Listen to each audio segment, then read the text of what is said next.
प्यारे बच्चों, आज हम क्लास 9th में सब्जेक्ट मैथ में दूसरा चैप्टर बहुपद का दूसरा पार्ट पढ़ेंगे। पहले मैंने एक पहला वीडियो डाल दिया है बहुपद का। उसमें हमने चर राशियाँ क्या होती हैं, अचर राशियाँ क्या होती हैं और उनके बारे में, उनमें क्या पद होते हैं, घात क्या होती है, इसके बारे में हमने पढ़ा। आज एक दूसरा पार्ट और बना रहा हूँ मैं। इसमें क्या, वो जो कॉन्सेप्ट हमने पढ़े थे उनको दोबारा से बेसिक एकदम क्लियर करेंगे उनको, ताकि जो प्रश्नावलियाँ फिर पढ़ेंगे तो वो हमारी अच्छी तरह से समझ में आ जाए। तो आइए देखते हैं। देखिए, मैथ में हमारी जो मैथ की बुक है 9th की, उसमें कौन कौन से चैप्टर दिए हुए हैं, किससे रिलेटेड चैप्टर दिए हैं। तो देखो, अंकगणित के चैप्टर हैं दोस्तों, जिनको इंग्लिश मैथमेटिक्स कहते हैं। बीजगणित के चैप्टर हैं, जिनको अलजेब्रा कहते हैं। त्रिकोणमिति के चैप्टर हैं, जिनको ट्रिगोनोमेट्री कहते हैं। और ज्यामिति के चैप्टर जिनको ज्योमेट्री कहते हैं। देखो, त्रिकोणमिति में क्या क्या आते हैं। देखो, अंकगणित में तो जो सवाल है वो वाले आ गए, जोड़ गुणा भाग के सवाल जो आ गए। बीजगणित में ये जो चैप्टर है बहुपद वाला है, बीजगणित से संबंधित है, बीजगणित से संबंधित है। और जो त्रिकोणमिति है, त्रिकोणमिति में वो वाले क्वेश्चन आते हैं, साइन थीटा और कोस थीटा वाले क्वेश्चन आते हैं। और ज्योमेट्री में क्या आएंगे, ज्योमेट्री में जैसे हम पढ़ेंगे ना, आकृतियां, आयत, वृत्त, त्रिभुज, वर्ग, ये जितनी भी आकृतियां हैं इनसे संबंधित क्वेश्चन ज्यामिति में आते हैं। तो हम बहुपद के बारे में ये जो बातें हैं, पहले जो ये पढ़नी चाहिए, हमें जो समझना चाहिए, बेसिक से ये पढ़ेंगे। बीजगणित, राशियां, बीज ये व्यंजक, व्यंजकों का संयोजन, व्यंजकों की जोड़, घटा, गुणा और भाग, गुणांक क्या होते हैं व्यंजकों के, और बहुपद। तो स्टेप बाय स्टेप चलेंगे ताकि हमारे सारे कॉन्सेप्ट क्लियर हो जाएं। और जब हम प्रश्नावली पढ़ाएंगे तो आप तुरंत जवाब दे सकेंगे हर क्वेश्चन का। तो देखिए, बीजगणित, बीजगणित की शुरुआत राशियों से होती है। किससे होती है? राशियों से होती है। और पूरी गणित में राशियां दो प्रकार की होती हैं। कितने प्रकार की होती हैं? दो प्रकार की होती हैं। एक तो होती हैं चर राशियां और एक होती है अचर राशियां। चर राशियां किसे कहते हैं? वे राशियां जिनका मान बदलता रहता है, जिनका मान बदलता रहता है, जिनका मान निश्चित नहीं रहता, उनका मान हर सवाल में चेंज होता रहता है। जैसे मान लो उनको एक्स वाई जेड वाली राशियां, ये चर राशियां होती हैं। ये कोई भी मान धारण कर सकती हैं, ये क्वेश्चन के अकॉर्डिंग मान धारण कर सकती हैं। जैसे y = 4x, तो यहाँ पे x का मान हमें इनमें से ये संख्याएं हो सकती हैं कोई भी। तो इन चर राशियों को अंग्रेजी वर्णमाला के स्मॉल लेटर्स में लिखते हैं, स्मॉल लेटर्स में लिखते हैं, small x, small y, small z में लिखते हैं। जैसे मान लीजिए एक प्रश्न दिया है आपको, जैसे मान लीजिए वर्ग का परिमाप ज्ञात करना, तो वर्ग के परिमाप का सूत्र आप जानते हैं क्या होता है? 4 गुणा भुजा होता है। तो मान लीजिए आपको वर्ग का परिमाप दे दिया कि भाई वर्ग का परिमाप है 16 मीटर है, तो इसकी एक भुजा ज्ञात कीजिए। तो आप क्या करेंगे? उसके सूत्र का प्रयोग करेंगे। तो आपको जो उसकी एक भुजा है वो आपको ज्ञात नहीं है, तो उसको क्या मानेंगे? माना वर्ग की एक भुजा बराबर x। तो x मान के फिर जब उसको आप परिमाप में उसका भाग देंगे सवाल में, तो हमारी एक भुजा निकल के आ जाएगी। तो मतलब राशियों को मानना पड़ता है। तो चर राशियां वे होती है जिनका मान निश्चित नहीं होता, उनका मान बदलता रहता है। और ये मैंने पहले चैप्टर में बता दिया आपको, तो ये लिख लीजिए आप। और देखिए, अचर राशियां, अचर राशियां क्या होती हैं? इसके विपरीत वे राशियां जिनका मान निश्चित होता है, जिनका मान निश्चित होता है। जैसे जितनी भी संख्याएं आती हैं, जितने भी नंबर्स आते हैं, वो अचर राशियों के अंतर्गत आते हैं। जैसे 1, 2, 5, 7, 1/5, 0.75, √2, पाई वाली संख्याएं सभी किसमें आएंगी? सभी आएंगी अचर राशियों के अंतर्गत आएंगी। तो चर राशि समझ चुके हैं आप, अचर राशि समझ चुके हैं, ये बीज गणित के अंतर्गत आते हैं। अब देखिए आगे नेक्स्ट हम चलेंगे। राशियां हमने पढ़ लिया, अब बीज व्यंजक को पढ़ेंगे नेक्स्ट। तीसरा बिंदु देखिए, बीज व्यंजक। बीज व्यंजक क्या होता है? जब चर तथा अचर राशियों को गणितीय संक्रियाओं से संयोजित करते हैं तो इसे बीज व्यंजक कहते हैं। संयोजन का मतलब उनको एक साथ लिखना, इकट्ठा करके लिखना, और बीच में साइन होना चाहिए। किस चीज का साइन होना चाहिए? प्लस का भी हो सकता है, माइनस का, मल्टीप्लाई का या डिवाइड का। तो देखो, ये साइन होनी चाहिए। तो यहाँ देखो, ये x चर राशि है, 5 अचर राशि है, और बीच में निशान है, साइन है किसका? प्लस, माइनस, मल्टीप्लाई या डिवाइड का। जब हम इनका यूज करते हैं चर अचर राशि में, तो इसको ऑपरेशन बोलते हैं। तो देखो, चर प्लस का साइन 5, तो देखिए इसमें या तो आपके पास चर राशि होनी चाहिए या अचर राशि होना जरूरी है, इसको हम बीजीय व्यंजक कहते हैं। जब चर राशि और अचर राशि लिखी होती है और बीच में कोई साइन होता है, चाहे वो प्लस माइनस मल्टीप्लाई या डिवाइड का हो, तो वो क्या कहलाता है, बीजीय व्यंजक कहलाता है। एग्जाम्पल देखते हैं, देखिए एक्स स्क्वायर प्लस 5, तो ये कैसी राशि है, अचर राशि है, और ये चर राशि है, ये चर राशि है, और चर राशि के क्या है, यहाँ पे घात भी है स्क्वायर। तो इसमें पद देखो, पद कितने हो गए, एक पद, दो पद, और इसमें चर कितना है, चर एक है, एक्स है। ये मैंने पहले वाले पार्ट में बताया था आपको, तो ये रिवीजन भी होता रहेगा हमारा। तो चर कितना है इसमें, एक है, पद कितने हैं, एक और एक, दो, और घात कितनी है, जो चर राशि की अधिकतम घात होती है वो उसकी घात कहलाती है। तो देखिए इसकी घात है 2। सेकंड एग्जांपल देखिए, x square plus y square minus 7, तो इसमें भी देखिए ये चर राशि हो गई, ये भी चर राशि हो गई, और ये अचर राशि हो गई, बीच में इनमें प्लस माइनस के साइन है, तो ये भी बीजीय व्यंजक है, ये भी बीज व्यंजक है, ये भी बीज व्यंजक है। और भी एग्जांपल ले सकते हैं हम, x cube plus y cube minus z plus 9, तो ये भी क्या हो गया, ये भी बीज व्यंजक, क्योंकि इसमें चर और अचर राशियों के बीच में क्या है, प्लस माइनस के साइन है। तो इस तरह से ये बीज व्यंजक कहलाता है। जब चर और अचर राशियों को लिखा जाता है साथ साथ और बीच में कोई ये साइन होते हैं, इनमें से कोई भी निशान होते हैं, कोई भी चिन्ह होते हैं, गुणा भाग जोड़ और बाकी के, तो वो बीज व्यंजक बन जाता है। अगला बिंदु देखिए बच्चों, चौथा बिंदु है व्यंजकों का संयोजन। बीजीय व्यंजकों का संयोजन किस प्रकार से करते हैं, तो देखिए इसको दो भागों में डिवाइड किया गया है। पहला तो पद के आधार पर, दूसरा गुणनखंड करते हैं। तो देखो जब चर राशि को अचर राशि को इस प्रकार से लिखा जाता है कि उनके बीच में प्लस और माइनस का साइन हो, तो क्या बनते हैं, पद बनते हैं। जब चर व अचर राशियों के मध्य माइनस या प्लस का साइन हो तो पद बनते हैं। देखिए इसका एग्जांपल देखते हैं हम, x cube plus 2x square minus 3x plus 9, तो देखिए ये चर राशि, ये चर राशि, ये चर राशि और ये अचर राशि है, तो इनके बीच में प्लस माइनस के साइन है, तो क्या बन गया, पद बन गए। अब देखो पद को काउंट करते हैं, एक पद, दो पद, तीन पद और चार पद। आपको पूछे कि इस बहुपद में कितने पद है, तो आप क्या बताएंगे, 4 पद है। कितने पद है, 4 पद है। सेकेंड एग्जाम्पल देखिए, 5x square minus 6y square, तो इसमें देखिए इसमें माइनस का साइन है, तो साइन प्लस और माइनस में से कोई सा भी हो सकता है, तो ये भी पद बनते हैं। अब ये पद कितने, देखिए एक पद और ये 2 पद, तो देखो प्लस और माइनस का साइन होगा तो ही पद बनेंगे। ये 2 पद हो गए इसमें बीजीय व्यंजक में, इस बीजीय व्यंजक में 2 पद हो गए, इसमें बीजीय व्यंजक में 4 पद हो गए। अब देखो यहाँ पे क्या है, ये चर राशि है और ये 2 अचर राशि है, लेकिन ये लिखे हुए, लेकिन इनमें गुणा है, क्या किसका साइन है, गुणे का साइन है। तो ये जो चर राशि के साथ में अचर राशि लिखी हुई है, ये अचर राशि चर राशि का गुणांक कहलाती है। क्या कहलाती है, गुणांक कहलाती है। तो प्लस और माइनस का साइन होगा, वही क्या कहलाएगा, वही पद को अलग करता है। तो इस वाले में 1 2 3 4 पद है और इसमें 2 पद है, तो पद को हम समझ चुके हैं। अब देखिए नेक्स्ट, गुणनखंड। जब चर और अचर राशि के बीच में गुणे और भाग का साइन हो तो गुणनखंड बनते हैं। देखो जब चर व अचर राशि के मध्य गुणे या भाग का निशान हो तब गुणनखंड बनते हैं। तो देखिए गुणनखंड किस प्रकार से होंगे, एग्जांपल फर्स्ट देखते हैं, 5x स्क्वायर। तो देखो इसको खोल के किस प्रकार से लिखेंगे हम, इसको लिखेंगे 5, क्योंकि 5 के टुकड़े नहीं हो सकते, तो इसको 5 को ऐसा ही लिख दिया। और देखिए गुणा का निशान लगाया, फिर ये चर राशि है एक्स स्क्वायर और 5 अचर राशि है, तो जब इनमें साइन नहीं है तो किसका साइन होता है, इनटू का, मतलब गुणे का साइन होता है। तो 5 गुणा एक्स स्क्वायर को किस प्रकार से खोल के लिखेंगे, x गुणे एक्स, तो ये इसके हमने गुणनखंड कर दिए। मान लो 2 की घात 2 है तो किस प्रकार से लिखते हैं, 2 गुणे 2, ऐसे ही तो लिखते हैं ना, 2 गुणे 2 बराबर क्या आ जाता है, 4 आ जाता है। तो इसी प्रकार इसको खोल के लिखना क्या कहलाता है, गुणनखंड करके लिखना। अब नेक्स्ट देखिए, सेकंड एग्जांपल है 6x cube into y square into Z.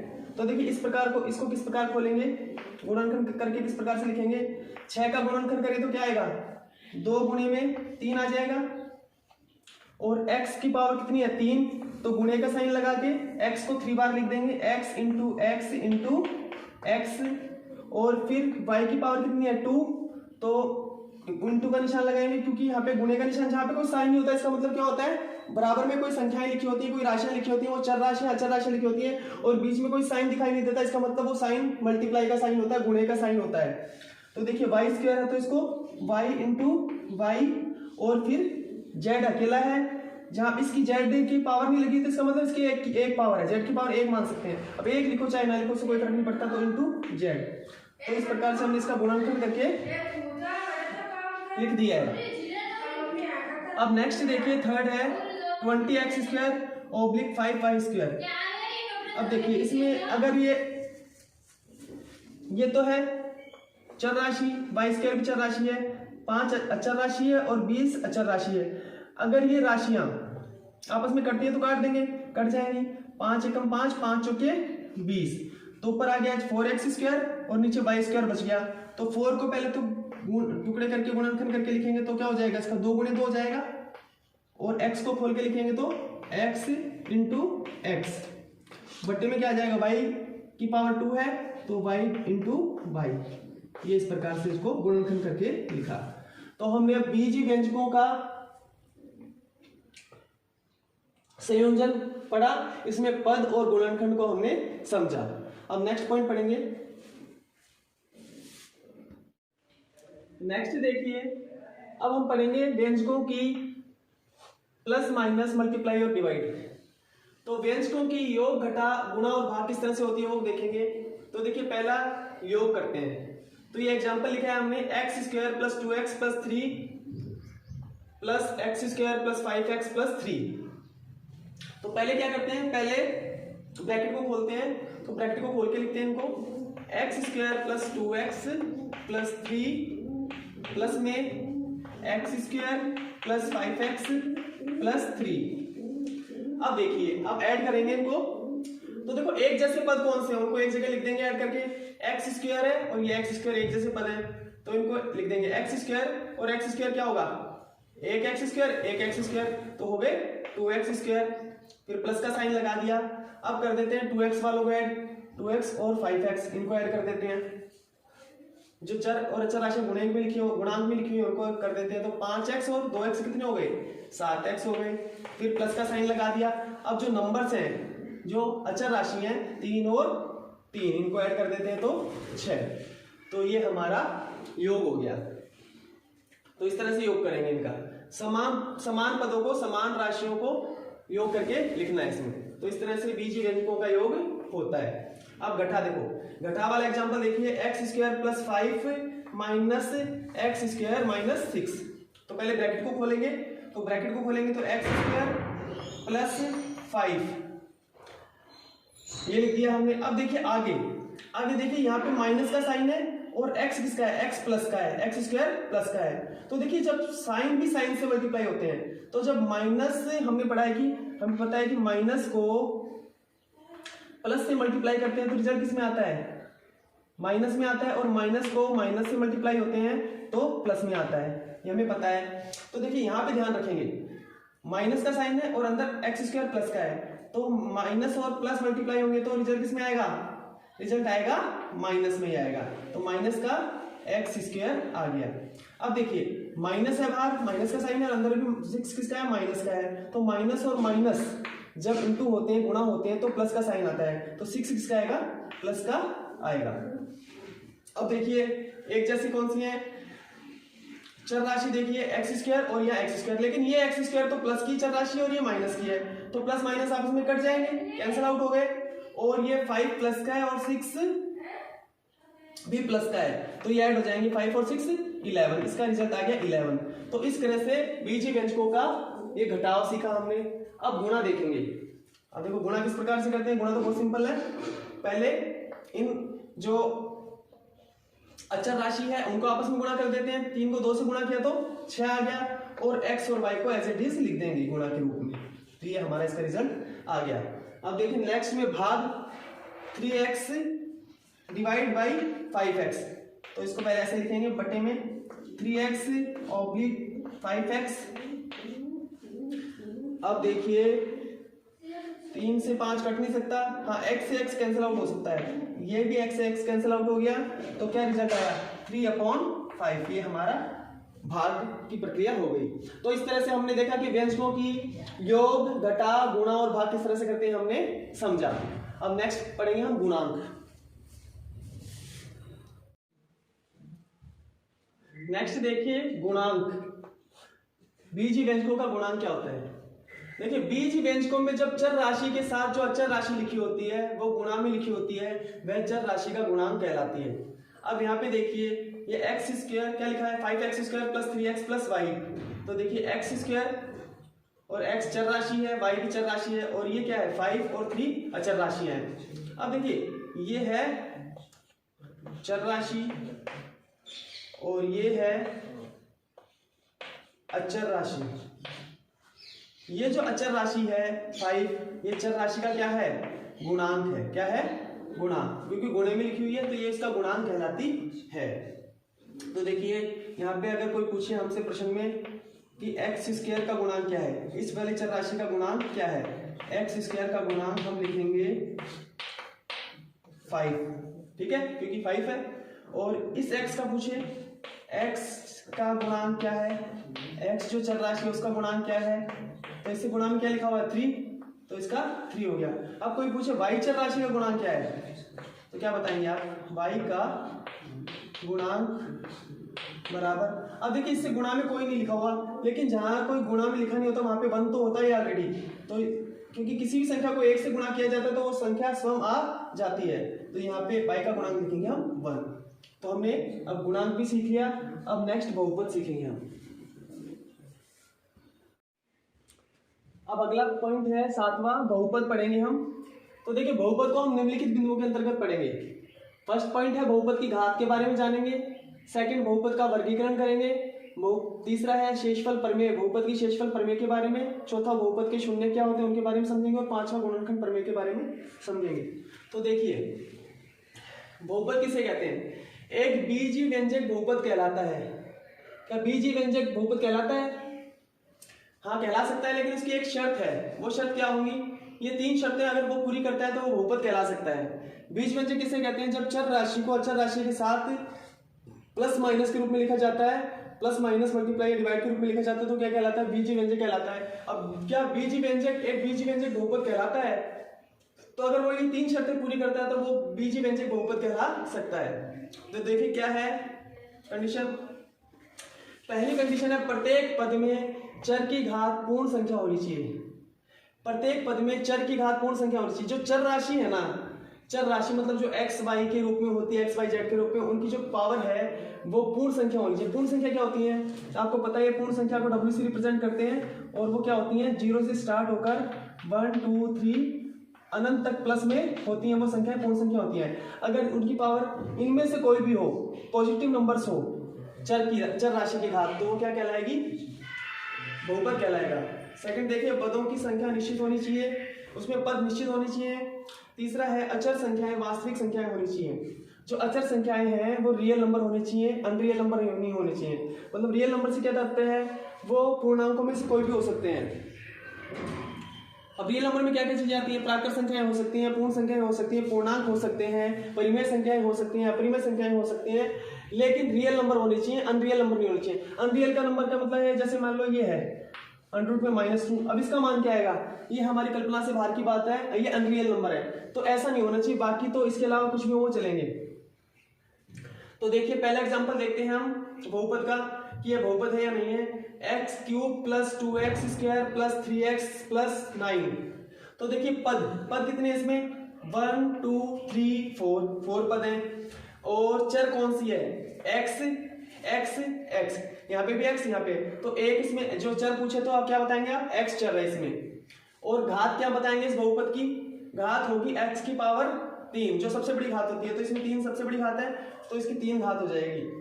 लेकिन हमें समझना है क्या, कि यह बीजीय व्यंजक बहुपद है या नहीं है। तो बीजीय व्यंजक तो है, क्योंकि इन राशियों में क्या है, प्लस का साइन है, तो बीजीय व्यंजक तो है, लेकिन बहुपद है कि नहीं। तो बहुपद की पहली कंडीशन क्या है, प्रत्येक पद में चर की घात पूर्ण संख्या होनी चाहिए। तो देखिए x की पावर 3 पूर्ण संख्या है क्या, यस, प्लस का 3 है ये, तो ये पूर्ण संख्या है। और इसमें देखिए x की पावर 2 है, तो ये पूर्ण संख्या है। इस यहाँ x की पावर तो यहाँ पे लगी नहीं होती, जहाँ नहीं लगी होती वहां पे क्या होती है, पावर 1 होती है, तो ये भी पूर्ण संख्या है। तो इस तरह से पूर्ण संख्या हो गई, तो ये बहुपद है। यहाँ पे देखते हैं हम x की पावर 0 लिख दें, इसके साथ में एक अचर राशि के साथ में चर राशि लिखें, तो देखो x की पावर 0, तो यहाँ पे 9 ही आएगा। देखो किसी की भी पावर यदि 0 होती है, किसी भी चर राशि की पावर यदि 0 होती है, उसका मान क्या आता है? 1 आता है। चर ही नहीं, अचर राशि भी मान लो कोई है, मान लो जो 4 है, 4 की पावर 0 है, तो इसका मान भी क्या आएगा? 1 आएगा। इसको भी नोट आउट कर लीजिए आप, ये बहुत महत्वपूर्ण बात है। यदि किसी भी चर या अचर राशि की पावर 0 होती है तो उसका मान क्या आता है? 1 आता है। अब यहाँ पे x की पावर 0 है तो यहाँ पे इसका मान आया 1, और जब 9 को 1 से मल्टीप्लाई करेंगे तो 9 आ गया। तो इस तरह से हमने देखा कि यहाँ पे जितने भी चर राशियां हैं उनकी घात क्या है?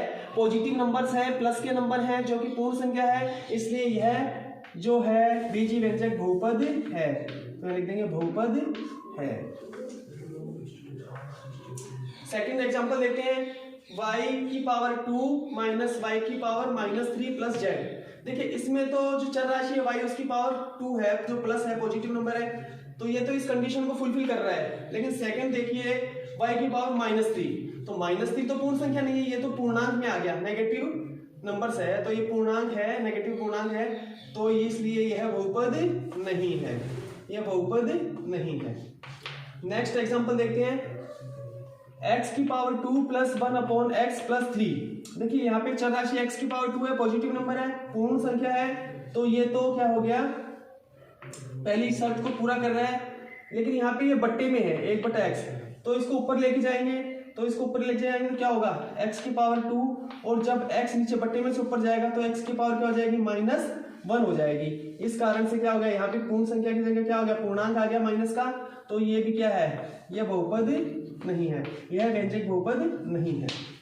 तो हमें पता लग गया कि ये कंडीशन पहली होनी चाहिए, प्रत्येक पद में चर की घात है ना, जितने भी चर राशियां आ रही हैं उनकी घात क्या होनी चाहिए? पूर्ण संख्या होनी चाहिए। चाहे कितने भी चर आए, चाहे 1 चर आए, चाहे 2 चर आए, चाहे 3 चर आए, x y z जितने भी चर आए उनकी जो घात है वो पूर्ण संख्या होनी चाहिए, मतलब पॉजिटिव नंबर होने चाहिए। अब देखिए नेक्स्ट है बहुपद की घात। तो देखो बहुपद में चर की जो सबसे बड़ी घात होती है वो बहुपद की घात कहलाती है। एक यहाँ पे एग्जांपल दिया है पी वाई, पी का मतलब पॉलिनोमियल मींस बहुपद।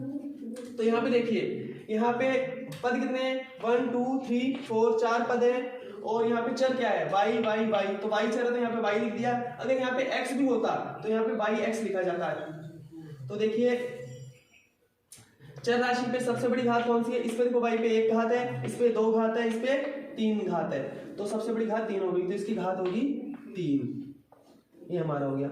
अब नेक्स्ट चलेंगे, बहुपदों का वर्गीकरण पढ़ेंगे हम। अब देखिए बहुपद का वर्गीकरण। तो वर्गीकरण देखो 3 प्रकार से करेंगे हम इसका। बहुपद कितने प्रकार के होते हैं? एक तो पद के आधार पर बहुपदों को जानेंगे, घात के आधार पर बहुपदों को जानेंगे, और चर के आधार पर बहुपदों को जानेंगे। तो देखिए फर्स्ट है पद के आधार पर। तो एक तो होते हैं एक पदीय बहुपद, जिनको मोनोमियल पॉलिनोमियल भी कहते हैं। एक पद होता है उनमें, देखिए किस प्रकार से रिप्रेजेंट करते हैं। p मींस पॉलिनोमियल, और ब्रैकेट में x लिख दिया, और x की पावर 5, x की पावर 5। तो इसमें देखो एक ही पद है, कितना पद है इसमें? ये 1, x की पावर 5 एक ही पद है, इसलिए इसको बोलेंगे एक पदीय बहुपद या मोनोमियल पॉलिनोमियल। सेकंड है द्विपदीय बहुपद, जिसको बोलते हैं बाइनोमियल पॉलिनोमियल। तो देखिए इसको रिप्रेजेंट करते हैं पी वाई। तो देखिए y स्क्वायर प्लस 5, तो इसमें 2 पद हो गए, एक पद तो ये हो गया चर राशि वाला और एक अचर राशि वाला, तो 2 पद हो गए थे, इसलिए द्विपदीय बहुपद बोलते हैं इसको। तीसरा है त्रिपदीय बहुपद। तो इसमें देखिए 3 पद होंगे, इसलिए इसका नाम त्रिपदीय बहुपद है। इसको इंग्लिश में ट्रिनोमियल बहुपद कहते हैं। तो देखिए टी लिख देंगे इसको, T cube plus T square plus 9। तो इसमें देखिए 1 2 3 3 पद है, इसलिए इसको त्रिपदीय बहुपद बोल देंगे। और 3 से ज्यादा बहुपद पद अगर आते हैं तो उसको बहुपदी के नाम से संबोधित करेंगे। तो बहुपद को तो नॉर्मल लिख देंगे पॉलिनोमियल, और पी टी वाई मान लीजिए इसमें 2 चर राशि हैं टी वाई, तो इसको इस तरह से लिखेंगे t y t square plus 2t plus y cube plus 10। तो देखिए इसमें 1 पद 2 पद 3 पद 4 पद, तो इसको बोलेंगे पॉलिनोमियल। अगर इसमें 3 पद होते हैं तो इसको त्रिपद बोलते हैं, लेकिन अब 4 पद है तो 3 से ज्यादा होते हैं इसको सिर्फ बहुपद के नाम से संबोधित करेंगे। तो हमने पद के आधार पर वर्गीकरण जाना। अब नेक्स्ट है घात के आधार पर, पावर के आधार पर। तो देखिए एक होता है रैखिक बहुपद, जिसको इंग्लिश में लीनियर पॉलिनोमियल कहते हैं। जब चर की अधिकतम घात 1 होती है, मतलब चर राशियों पर अधिकतम मैक्सिमम घात की पावर क्या होती है 1 होती है, तो उसको रैखिक बहुपद या लीनियर पॉलिनोमियल बोलते हैं। देखिए एग्जांपल देखते हैं, px = x + 2। अब देखिए इसमें पद कितने हुए, 2 पद हुए, और यहाँ पे चर राशि क्या है x, और x की मैक्सिमम घात क्या है 1 ही है, क्योंकि घात नहीं लगी तो 1 लगाएंगे, तो ये क्या कहलाएगा रैखिक बहुपद कहलाएगा, क्योंकि यहाँ पे घात कितनी है अधिकतम 1 घात है, इसलिए इसको रैखिक बहुपद बोलेंगे। नेक्स्ट एग्जांपल देखिए, x + y + 3, तो इसमें पद कितने हो गए 1 2 एंड 3 पद हो गए, और इसमें चर कितने हैं, इसमें चर 2 हैं, एक तो x है एक y है, और तो चर है उनकी मैक्सिमम घात क्या है, x पे भी कोई घात नहीं लगी तो 1 मानेंगे, और y पर भी नहीं लगी तो 1 मानेंगे, तो मैक्सिमम घात क्यों चूंकि 1 है तो इसलिए यह भी रैखिक बहुपद के अंतर्गत आएगा। सेकंड देखिए, द्विघात बहुपद, मतलब जहाँ पे अधिकतम घात जो होती है वो 2 होती है तो उसको द्विघात बहुपद बोलते हैं। तो देखिए इस बहुपद को देखते हैं हम, x² + 3x + 9, तो यहाँ पे x की पावर तो 1 है और यहाँ पे x की पावर 2 है, तो मैक्सिमम पावर क्या है 2, तो इसको द्विघात बहुपद बोलेंगे। तीसरा है त्रिघातीय बहुपद। त्रिघातीय बहुपद का एग्जांपल देखिए, y³ + 2y + y + 8, तो देखिए इसमें y इस y पे पावर 1, इस y पे पावर 1, और इस वाली y जो चर राशि है इस पे पावर कितनी है 3 है, तो मैक्सिमम पावर ये है, तो इसको त्रिघातीय बहुपद बोलते हैं। अगर इससे ज्यादा हो जाती है तो इस तरह से देखो, ये पहला तो है रैखिक बहुपद जिसमें घात 1 होती है अधिकतम, जिसमें 2 घात होती है उसको द्विघात, और जिसमें 3 होती है उसको त्रिघातीय बहुपद कहते हैं। तो ये घात के आधार पर हमने क्लासिफिकेशन किया है इसका बहुपद का। अब देखिए नेक्स्ट पॉइंट है चर के आधार पर, कि इसमें कितने चर हैं। एक चर होगा x होगा तो x, मतलब एक चर होगा तो उसको एक चरीय बोलेंगे, 2 चर होंगे तो द्विचरीय, और 3 चर होंगे तो त्रिचरीय बोलेंगे। तो देखिए एक चरीय बहुपद, देखिए एग्जांपल देखिए, x² + 2x + 3, तो इसमें देखिए 3 तो क्या है अचर राशि है, और यहाँ पे x चर राशि है और x चर राशि है, और ये तो जो 2 है ये अचर राशि है, जो इसके चर राशि का क्या है गुणांक कहलाएगा। अब देखिए यहाँ पे x, यहाँ पे भी x, जो चर राशि एक ही प्रकार की x प्रकार की है, तो इसलिए यहाँ पे हमने इसको इस तरह से लिखा है पॉलिनोमियल p ब्रैकेट में x, तो यहाँ पे एक चर राशि रिप्रेजेंट हो रही है, तो यहाँ पे एक चर राशि वाले बहुपद है, तो इसका हमें पता लग जाता है। अब देखिए द्विचरीय बहुपद जिसमें 2 चर राशियां होंगी, देखो यहाँ पर रिप्रेजेंट हो रहा है p x y, तो 2 राशियां कौन सी, एक तो x है और एक y प्रकार की चर राशि है, तो 2 प्रकार की है इसलिए इसको द्विचरीय बहुपद बोलते हैं। एग्जाम्पल देखिए, x² + y² + 10, ठीक है, तो ये बहुपद है। बहुपद क्यों है, क्योंकि इनकी जो घात है वो कैसी है, जो चर राशियों की घात कैसी है, चर राशियों की घात यहाँ पे पूर्ण संख्या है प्लस नंबर है, और यहाँ पे अचर राशि की घात कोई भी उससे कोई फर्क नहीं पड़ता, लेकिन चर राशि की घात क्या होनी चाहिए, पूर्ण संख्या होनी चाहिए। अब देखिए त्रिचरीय बहुपद, इसमें 3 चर होंगे, नाम से पता चल रहा है p, देखिए x y z, यहाँ 3 चर है, x है एक, तो y है एक, z है, तो देखिए x की पावर 10 + y की पावर 5 + z की पावर 20, तो ये त्रिचरीय बहुपद का एग्जाम्पल है। तो हमने इस प्रकार से पद के आधार पर, घात के आधार पर और चर के आधार पर बहुपदों को जाना। और देखिए एग्जाम्पल इसमें देखते हैं हम, x² + y³ + z + 6, तो देखिए इसमें पद कितने हैं, पद काउंट करते हैं 1 2 3 एंड 4, इसमें 4 पद हैं। कितने पद हैं, 4 पद हैं। और इसकी घात की बात कर लेते हैं, इसकी घात जो अधिकतम घात होती है चर की वो घात कहलाती है, तो इसकी अधिकतम घात क्या है देखिए बताइए, x के ऊपर तो 2 घात है, y के ऊपर 3 है, z के ऊपर 1 है, तो देखिए y की पावर 3 है तो घात क्या हो गई इसकी 3 हो गई।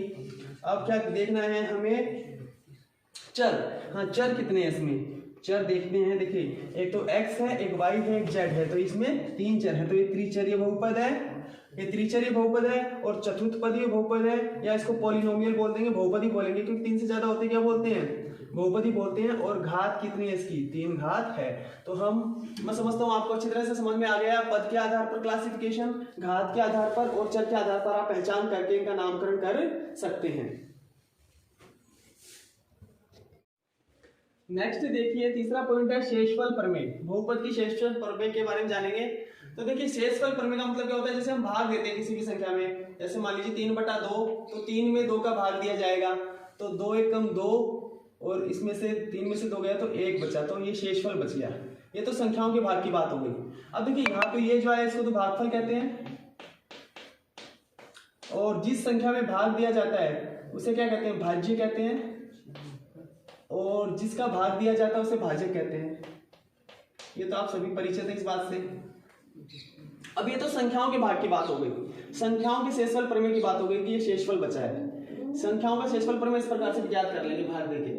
और बहुपद में जब चर अचर राशि हो, जब बहुपदों का करेंगे तो किस प्रकार से करेंगे, देखिए जैसे मैंने एक एग्जांपल लिया है px = x² + 2x + 5, और इसमें किसका भाग देंगे qx = x + 1। तो px/qx होता है, दो बहुपद के लिए हम क्या करते हैं px/qx होते हैं। तो आप देखिए इसमें इसका भाग देंगे तो इस प्रकार से लिखेंगे इसको x² + 2x + 5। तो इस बार इस px को तो किसकी जगह रख देंगे, भाज्य की जगह रख देंगे, और भाजक क्या हो गया यहाँ पे x + 1 qx, ये भाजक हो गया। तो इसमें इसका भाग देंगे और फिर ये भाग की कैलकुलेशन करेंगे तो शेषफल आ जाएगा, यहाँ पे भागफल आ जाएगा। तो ये प्रोसेस थोड़ी लंबी होती है, लेकिन हमें इतना करने की जरूरत नहीं है। शेषफल प्रमेय क्या बोलता है, आपको इतना करने की जरूरत नहीं है, आप इसको शॉर्ट विधि से कर सकते हैं। तो आपको क्या करना है, इसके लिए आपको करना ये है कि यहाँ पे क्या दिया है, भाजक क्या दिया है, qx = x + 1 दिया है। तो शेषफल प्रमेय बोलता है कि आपको इस x + 1 को क्या 0 के बराबर रखना है। किसके बराबर रखना है, 0 के बराबर रखना है। तो 0 के बराबर रखेंगे तो क्या होगा, देखो x ये पक्षांतरण हो जाएगा, इधर चला जाएगा तो क्या होगा x -1 आ जाएगा। अब जो ये -1 आया है, ये जो मान आया है, इसको हम इसके अंदर पुट अप कर देंगे, इसमें रख देंगे और इसको हल करेंगे तो हमारा ये शेषफल निकल के आ जाएगा। तो देखिए करके देखते हैं, px = x² + 2x + 5। अब देखिए x का मान रखा हमने -1, यहाँ पे -1 का होल स्क्वायर + 2 × -1 रख देंगे x की जगह, और इसका आगे क्या है प्लस का 5 है। हमने x की जगह चर राशि की जगह इसका मान -1 रख दिया है। अब इसको हल कर लेते हैं। देखो -1 की स्क्वायर क्या होगा, -1 का -1 से गुणा, तो 1 का 1 से गुणा होगा तो 1 आएगा, 1 एकम 1। लेकिन यहाँ पे माइनस और यहाँ पे भी माइनस, जब माइनस की साइन माइनस से गुणा होता है तो किस में बदल जाता है, प्लस में चेंज हो जाता है। तो प्लस का 1, तो यहाँ प्लस का 1 आ गया तो 1 लिख दें, ठीक है। तो ये प्लस का साइन लगा दिया। अब देखिए 2 को प्लस का 2 है, किससे मल्टीप्लाई हो रहा है, माइनस के 1 से मल्टीप्लाई हो रहा है। तो 2 एकम 2, चूंकि ये क्या है, क्योंकि ये माइनस का है तो साइन किसका लगेगा, जब माइनस और प्लस होता है तो माइनस आता है, तो माइनस का 2 आ गया। तो इसको हटा देंगे साइन को, यहाँ पे माइनस का 2 लिखेंगे और ये प्लस का 5 एज इट इज आ गया। अब देखिए प्लस के जुड़ जाएंगे, 5 प्लस का 1 प्लस का है तो 6 हो गया, और माइनस का 2, तो 6 में से -2 गए तो 4 हमारा क्या बच गया, हमारा शेषफल बच गया। तो इस प्रकार से हमें ये थोड़ा सा टिपिकल पड़ेगा, ये थोड़ा इजी पड़ेगा। तो हमें शेषफल प्रमेय के माध्यम से इस प्रकार से इसको x के बराबर 0 रख के और पक्षांतरण करके जो मान आएगा उसमें x की जगह पुट अप करने से हम कैलकुलेशन करेंगे तो इस प्रकार से सॉल्व हो जाएगा। ये सरल तरीका है, इजी तरीका है। नेक्स्ट पॉइंट है बहुपद की शून्यक। तो देखिए बहुपद की शून्यक क्या होता है, ऐसा मान जो चर राशि के स्थान पर रखने पर, मतलब बहुपद में जो चर है उसमें ऐसा मान रखें कि बहुपद का मान 0 कर दे तो वो बहुपद का शून्यक कहलाता है। इसको इस एग्जांपल से समझते हैं। देखिए हमें बहुपद दिया है x + 2, दो पद हो गए x और 2, और देखिए x चर राशि + 2 अचर राशि। तो देखिए हमें यहाँ पे देखिए ऐसा क्या मान रखें x की जगह की इसका मान 0 आ जाए, तो हमने -2 रखा, तो -2 + 2 बराबर क्या हो गया 0। देखो इसको इस प्रकार से समझेंगे हम, px बराबर x + 2 दिया है तो क्या करेंगे, px x + 2 को 0 के बराबर मानेंगे, 0 के बराबर मानेंगे। तो देखिए पक्षांतरण होगा तो x बराबर -2, ये 2 उधर चला गया, माइनस का 2 हो गया। अब हमने इसमें -2 रखा तो -2 + 2 कितने हो गए 0।